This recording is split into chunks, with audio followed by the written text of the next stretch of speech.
ലോകകപ്പിലെ അവസാന ഗ്രൂപ്പ് മത്സരത്തിൽ ഇന്ത്യ ഇന്ന് നെതർലൻഡ്സിനെ നേരിടും. രാത്രി 7-ന് അഹമ്മദാബാദിലാണ് മത്സരം. സൂപ്പർ 8 ഉറപ്പിച്ച ഇന്ത്യ നിരയിൽ നിന്നും സഞ്ജുവിന് അവസരം ലഭിച്ചേക്കും. 3 മത്സരങ്ങൾ, 3ലും ആധികാരിക ജയങ്ങൾ. ഗ്രൂപ്പ് ഘട്ടത്തിലെ അവസാന മത്സരത്തിൽ ഇന്ത്യ ഇന്ന് ഡച്ച് പടയ്ക്കെതിരെ.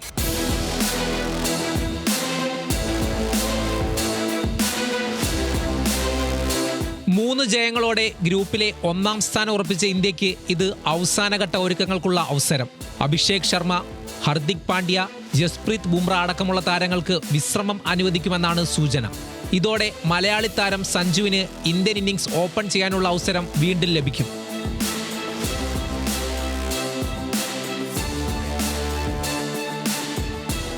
സഞ്ജുവിനെ കൂടാതെ മുഹമ്മദ് സിറാജും വാഷിംഗ്ടൺ സുന്ദറും ആദ്യ 11-ലെത്തും.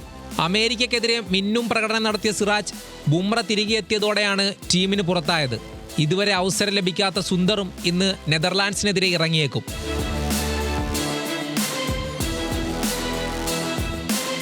പാകിസ്ഥാനെതിരെ ഇറങ്ങാത്ത അർഷദീപ് സിംഗ് മടങ്ങിയെത്തുമ്പോൾ വരുൺ ചക്രവർത്തിക്കും വിശ്രമം അനുവദിക്കാനാണ് സാധ്യത. നമീബിയയ്ക്കെതിരെ മികച്ച പ്രകടനം നടത്തിയ സഞ്ജുവിന് ഡച്ച് പടയ്ക്കെതിരെ തിളങ്ങാൻ കഴിയുമെന്നാണ് ആരാധകരുടെ പ്രതീക്ഷ.